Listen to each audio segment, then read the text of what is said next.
Another day, another scandal in youth gender medicine, and vulnerable kids are the ones being harmed.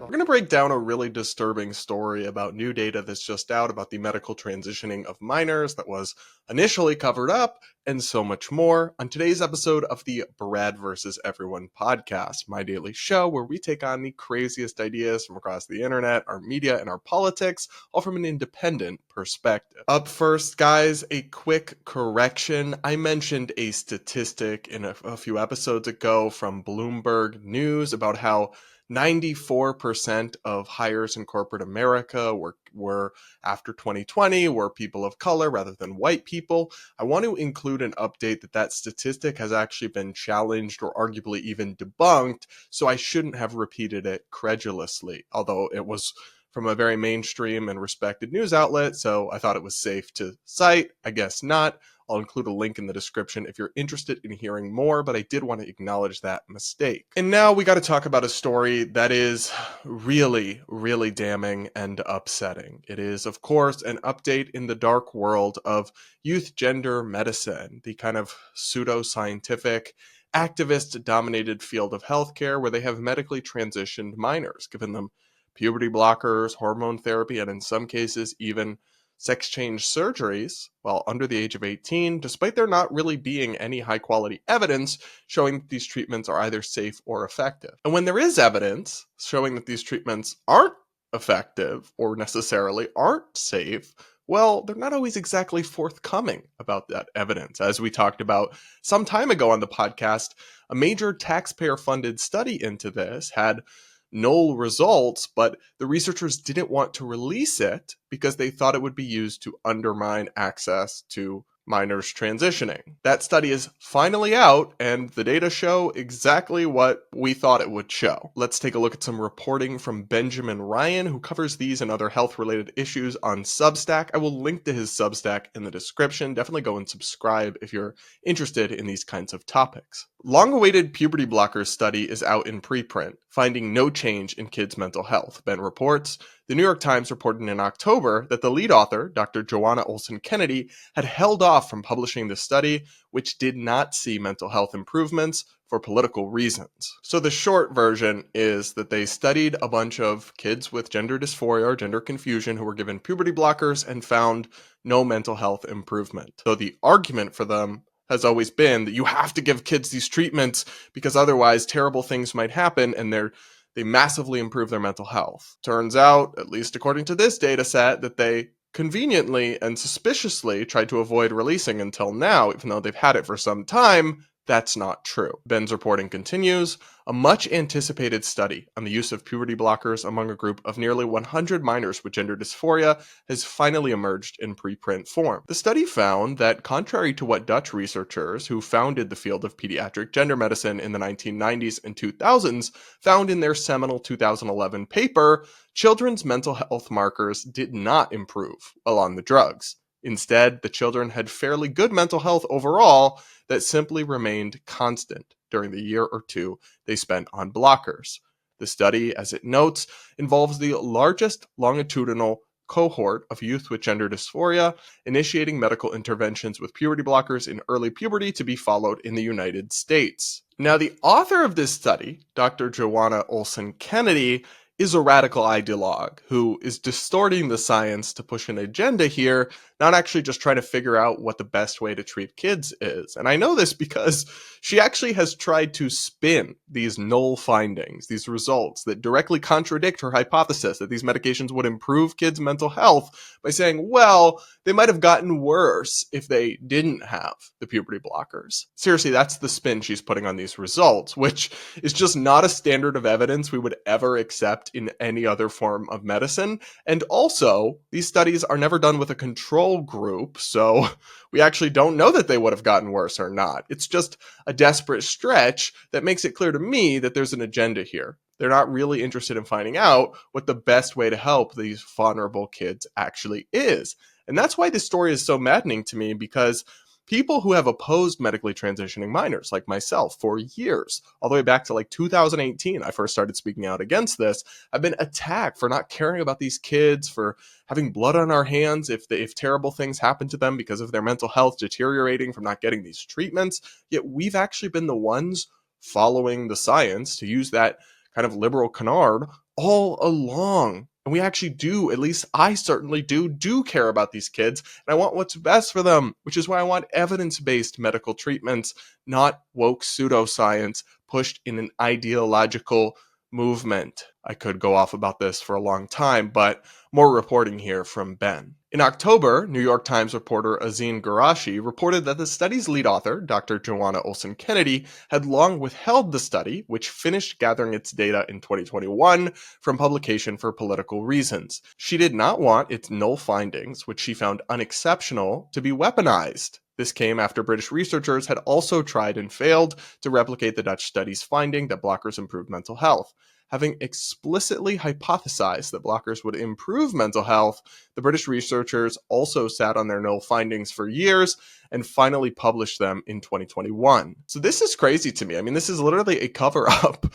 She didn't want to release her findings, even though she finished gathering the data in 2021, quite a long time ago. So even if you give her a year to finish the study, 2022 or even 2023, this could have been released, but she didn't want to because she thought they would be weaponized, these facts. Well, sorry, but this was taxpayer-funded research. You should not be able to do this. If you're going to take taxpayer money for research, you should have to release the findings, whether you find them politically convenient or not. But we're going to get into more of this reporting that shows actually what a terrible doctor turned activist Olson Kennedy actually is after this. Guys, I've had threats sent to my home before, so I understand better than anyone how important it is to get your personal information off the internet. That's why I'm excited to tell you about today's sponsor, Aura. If you've ever wondered how spammers get your phone number or why your email inbox is flooded with spam, well, here's why. There are companies called data brokers that sell your data. They do it without your consent, and they make millions selling it to marketers, scammers, and even stalkers. And while they're legally required to move your information if you ask, they make the process confusing and hard on purpose. That's why I recommend today's sponsor, Aura, to my family and friends. They take care of the hard part, automatically removing your information from all of these sites and keeping it off. I use Aura to get my address taken off the internet so it's harder for haters to harass me and to decrease the endless robocalls and spam emails. And you can too. Plus, if anything does happen, Aura includes $5 million in identity theft insurance protection, and they have US fraud experts ready to help 24/7. Try Aura for 14 days for free at aura.com/Polumbo. In those 2 weeks, you'll discover where your data is being sold. I'm not leaving myself vulnerable, and you shouldn't either. So when I talk about this issue, I often get pushback that like, kids only access these treatments after extensive therapy and diagnosis and medical care, and maybe that was true once upon a time, but it's certainly not true now. And Benjamin Ryan's reporting about Dr. Joanna Olson Kennedy, one of the leading practitioners of this type of medical care, makes that very clear. In December, Ben reports, Dr. Olson Kennedy was sued by a young woman to whom the doctor prescribed puberty blockers on the first appointment when she was 12 years old, despite the fact that the child did not meet the criteria for a gender dysphoria diagnosis, having had gender-related distress for less than 6 months at the time. Dr. Olson Kennedy then put the child on testosterone at 13 and encouraged her to have and signed off on a mastectomy when the child was 14, even as her mental health deteriorated. By the time Dr. Olson Kennedy encouraged the child to have a hysterectomy at 17, the child's ambivalence had taken hold, and she ultimately detransitioned. That is astounding stuff, and directly contradicts the narrative that these kids only get this stuff after a long process. That's just not true. And it's not even done in accordance with basic guidelines that are supposed to be upheld. And listen, I'm no lawyer, but what was just described there, and I trust Ben's reporting, he's a very serious, non-ideological guy, how that's not some form of medical malpractice would be beyond me. And it's not just one doctor. Some of these controversial practices are widespread. Ben reports in October, I broke the news that since 2018, Boston Children's held a policy that children seeking blockers or hormones would receive only a single 2-hour assessment appointment with a psychologist before the clinic would decide whether to refer the child to endocrinology. Dr. Edwards Leeper, who left Boston Children's in 2011, told me this policy was shocking. Her former colleague at Boston Children's, psychologist Amy Tishelman, called the policy reckless. Boston Children's kept this policy secret for 7 years, Ben reports, and it only came out because of a lawsuit. This stuff is horrifying to me, and it should really be horrifying to anybody who actually wants what's best for these kids. But so many of these activists and these medical professionals who basically turned into activists have some sort of ideological commitment to the idea that, kids know who they are and they should be allowed to change their bodies however they like, and these treatments should just be given willy-nilly, but that's not in their best interests, and it's not how any other kind of medicine for kids is treated. It's just, to me, it's something that will be remembered very, very poorly, and I think will be looked back upon as a dark history in medicine and activism and in society, that we allowed this to happen to so many vulnerable kids. And we don't have good data on detransition yet. It hasn't been long enough. The data just aren't high quality that we do have. But I think over the years to come, a lot of these kids who were put on these irreversible and life-altering treatments after very little process, while not even meeting the actual criteria for gender dysphoria, a lot of them will detransition and will have more and more terrible, heartbreaking stories that they will come out and share in droves. And I hope there can be some accountability for this. I'm glad to see that the discourse on this issue has started to shift to the point where even many Democrats and mainstream liberals are acknowledging they went too far on this, but it hasn't shifted enough. We need to put a stop to these kinds of practices. We also need to reform some of this scientific research, because you should absolutely not be allowed to receive millions of dollars or hundreds of thousands of dollars in taxpayer money to conduct a big study with important societal implications, then sit on the results for years because you don't like the facts that came out. You're worried they might bolster a narrative you disagree with politically. That should not be a thing and should not be allowed. What do you guys think of this story? Are you surprised? I imagine you're as horrified as I am, but do let me know in the comments. Do hit that like button while you're at it and make sure you're subscribed. And now we're going to cover an insane moment from the protests that are happening nationwide right now. They started in LA. Some of them have turned into riots. Some of them are peaceful protests, but some of them are not exactly violent, but illegal, like when they're taking over streets and closing things down.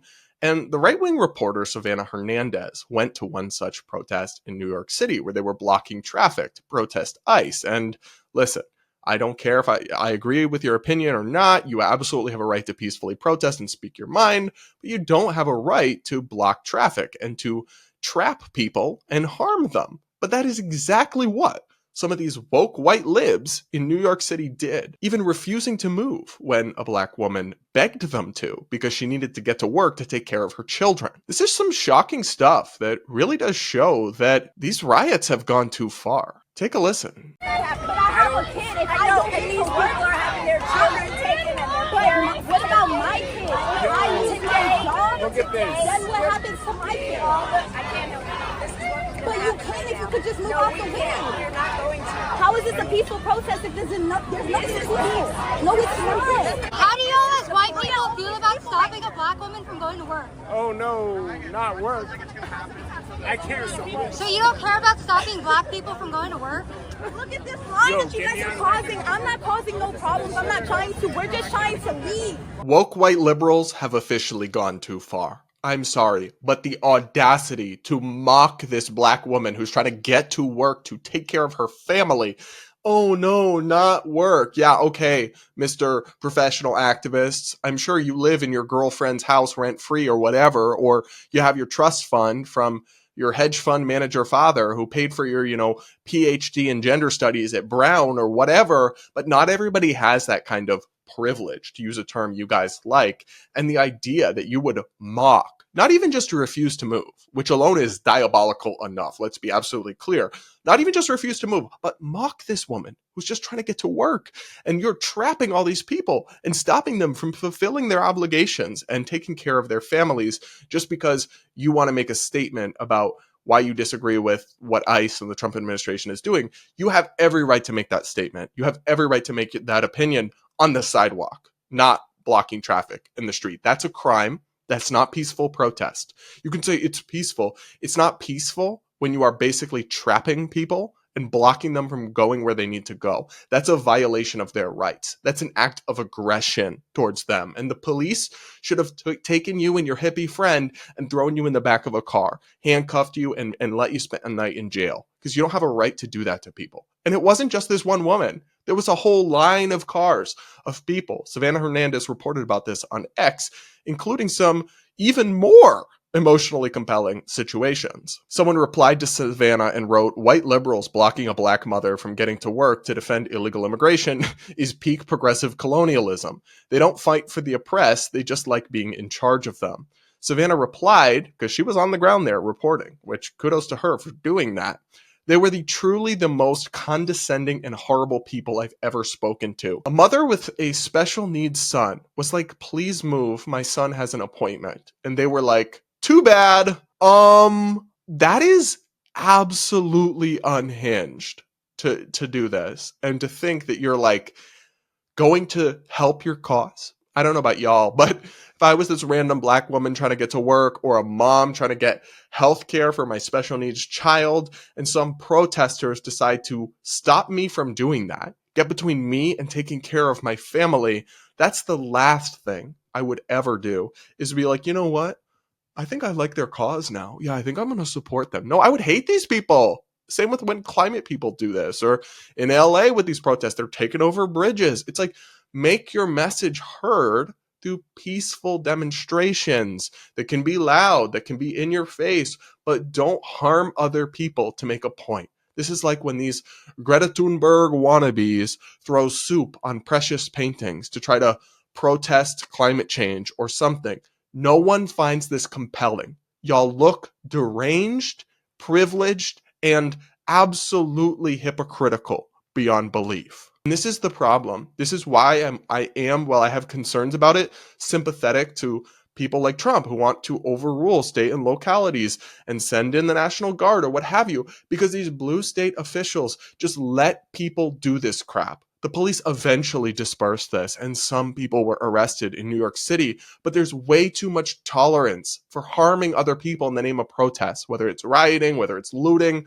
Of course, I've been seeing the videos out of LA of people looting the Apple store, because that's how you make your message opposing ICE heard, is by stealing a new iPad. This behavior is not okay. It is social arsenic. And by the way, it plays into the hands of the Trump administration, of right-wing media, of anybody who wants to paint the protests and people who disagree with mass deportation and Trump's immigration agenda in a negative light. I mean, this stuff is a gift to them. But these woke white liberals will go home to their, rent-free, wherever they're living, in their mom's basement or whatever, and they'll feel so good about themselves because they're so stunning and so brave. No, you're nauseating, actually. And society needs to have a lot less tolerance for people like this acting up. That's just my take. Honestly, I don't get heated a lot, but this shit really irked me. What do you guys think? Did you feel the same way? Let me know in the comments. Now I want to talk about Senator Josh Hawley, because this Republican now agrees with Bernie Sanders. I don't know if you guys remember the 2016 presidential campaign when Democratic challenger Bernie Sanders ran for president and closely ran Hillary Clinton to the nomination. She only ended up getting there and beating him by a little bit, partially because of superdelegates that were not so Democratic, but that's not the point. He ran on what was considered a very radical left-wing platform at the time, with all sorts of things that now, most of the Democratic Party just agrees with, like canceling massive amounts of student debt, like free healthcare for everyone or lots of people, or raising the minimum wage to $15 an hour. Well, not only has the Democratic Party really moved in its center of gravity towards the Bernie Sanders agenda, even though it was previously considered very radical, so have some conservative Republicans. And I guess we should say conservative in quotes, because what does it even mean anymore? And prime among them is Senator Josh Hawley, who I would describe politically as like socially conservative and then like economically in line with Elizabeth Warren, basically. Here's the story from CBS News. Meanwhile, a proposed bill could raise the nation's minimum wage. Missouri Senator Josh Hawley introduced legislation to raise the federal minimum wage to $15 an hour.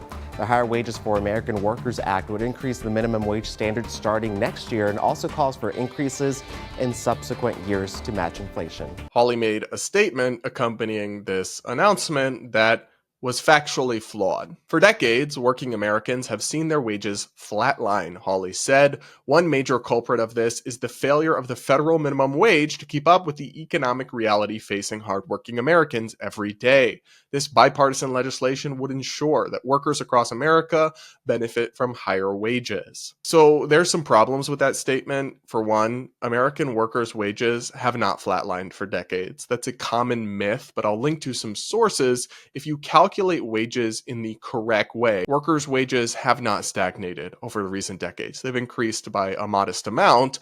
Now, maybe you think they should have increased more or haven't increased enough, but when people say workers' wages have flatlined for decades, that is simply not true. And in the same way, the reason workers haven't earned more isn't, I mean, the minimum wage is a small part of it, but most workers don't work at the minimum wage or anywhere even close to it. So that's really not a big piece of the puzzle. Now, look, I'm not going to argue that Hawley is wrong just because he's agreeing with like far left people like Bernie Sanders. That doesn't mean he's wrong.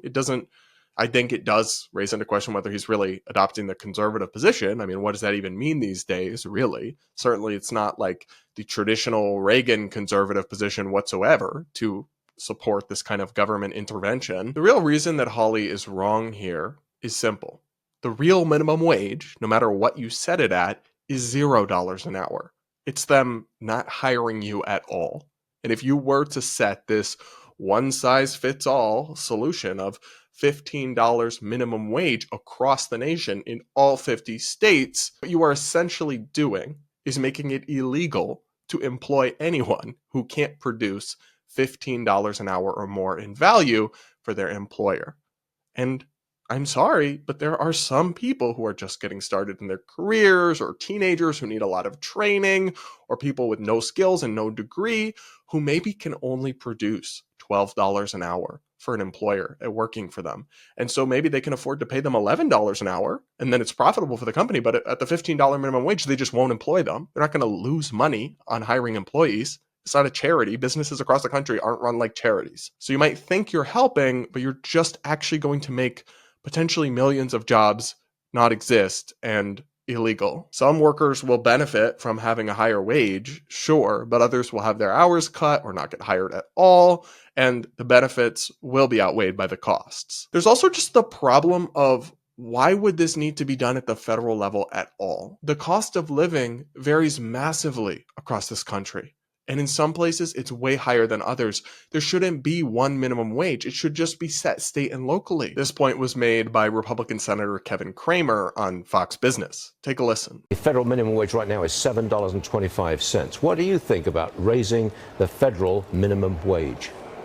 Well, I don't even know why we have a, quote, federal minimum wage, to be honest, because I don't know anybody, in where I come from in North Dakota, people are, businesses are fortunate if they can get somebody for less than $15. And I think the market works really well, Stuart. And I think that when you raise a minimum wage of $15, you reduce the number of people who can get a beginner's job, work at a fast food restaurant, work whatever the case might be in the service sector or otherwise. So I just think manipulating markets with mandatory wages doesn't make any sense. I think this is a really important point. To whatever extent we're going to have minimum wage laws, they should all be at the state or local level. It doesn't make sense to force places like Alabama or New Hampshire, where the cost of living is low and where wages are significantly lower, to jack it up all the way to $15 an hour. Whereas in some cities where the cost of living and the average wage is way higher, it might not even be that big a deal at this point to have a $15 minimum wage. So do it locally. One size fits all solutions on stuff like this for a sweeping and diverse country don't make sense. And conservatives intellectually are supposed to understand that, the importance of federalism, of localism, of having kind of a patchwork of states doing different policies, because then you can also see what works. You can see is in some places, if they jack it up too high and it backfires, then other places have it lower and it actually works out better for workers. We can see from that and we can learn. But this kind of one size fits all federal solution is not just wrong, but it's, to me, totally at odds with the things conservatives are supposed to understand about how the government works and about basic economics. But what do you guys think? Do you agree with Josh Hawley on this? Let me know in the comments. Okay, guys, one final story before we go. A new ridiculous outrage cycle involving JK Rowling just dropped. This time, people are very mad at the actor who played Draco Malfoy for failing to condemn JK Rowling for her political views. A reporter asked him about them, and he basically said, "It doesn't really affect me, but I'm grateful to JK Rowling for building the Potter universe and making everyone, bring everyone together with it." Here's that clip from Variety. How does the sort of Twitterverse controversy around J.K. Rowling's views impact you at all, or impact your work on the world at all? No, I can't say it does. I'm not really that attuned to it. The only thing I always remind myself is that I've been lucky enough to travel the world. Here I am in New York, and I have not seen anything bring the world together more than Potter. And she's responsible for that, so I'm incredibly grateful. I love how, like, just basic sanity is so controversial now, because people crashed out over this. They lost it online. But this is just like a normal, sane take. That, hey, like, listen, I'm so grateful to this woman who created this universe that's given me this amazing career and life and made millions of people happy. And yeah, she has these political views about trans issues, but, like, I don't necessarily endorse or not endorse, but I'm totally able to separate them and just appreciate the work we do that's not political and the value she's added to the world. This is how normal people act and think, who haven't had their brains rotted and broken by politics and the culture war. But online, people think he's like evil for this. Seriously. The Independent reports, Harry Potter fans tear into Tom Felton's response to JK Rowling's anti-trans views. This is what privilege looks like, and we shouldn't ignore how much harm looking the other way because things don't affect us directly does, one declared. Another said, that's the problem, ain't it? People not caring about issues that don't impact them. So he's saying he's choosing to actively ignore the lives of queer people that are being endangered by Rowling's views because, checks notes, he gets money and chances to travel. Sure, that's totally more important than literal lives and rights being denied. Another post on X read. Call me crazy, but I can't recall the time that JK Rowling took any trans person's life away. Others branded his answer atrocious and disappointing. Many compared his response to that of Daniel Radcliffe, Rupert Grint, and Emma Watson, who have spoken out against Rowling's views. Rowling has become ostracized from the former child actors due to the controversy, and she has said she would not forgive the actors for criticizing her opinions, telling them to save their apologies. I mean, my take on that is that they had every right to publicly say their own opinion and to say that they don't necessarily agree with JK Rowling, but if they attacked her or like suggested, negative things about her as a person, that would be wrong, and that would show, I think, a pretty profound level of ingratitude for the opportunities she created that without her wouldn't exist, that propelled them to stardom. But I guess for me, it would depend on the specifics of what they said. Did they just say, oh, well, she has her view, but my view is this? Or did they like insult her, call her names, or condemn her, or what have you?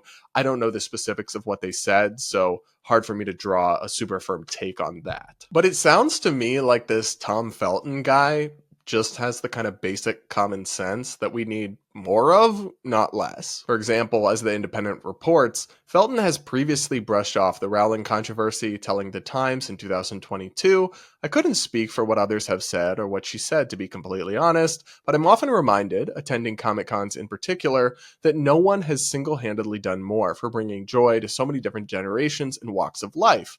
I'm constantly reminded of her positive work in that field and as a person. I've only had a handful of meetings with her, but she has always been lovely, so I'm very grateful for that.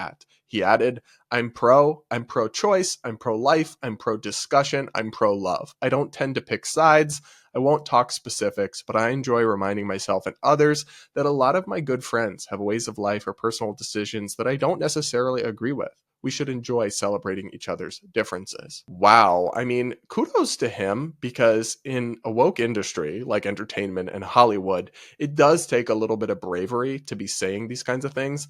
Less so now, but to be saying that back in 2022, kudos to him, honestly. And we need more of this from actors and entertainers, acknowledging that you can find good in people, even if you don't agree with them on everything they say, and that you're just an actor. You're just an entertainer. You don't have all the answers, and that many of these issues are complicated and people can disagree in good faith. That is just exactly what I want to hear more from these types of people. So kudos to him. And please, I hope he can ignore the deranged haters. But what do you guys think? Let me know. All right, guys, that'll be it for this episode of the Brad vs. Everyone podcast. Thanks so much for tuning in. Please do make sure you're subscribed if you aren't yet. Do hit that like button before you go, and we'll talk again real soon.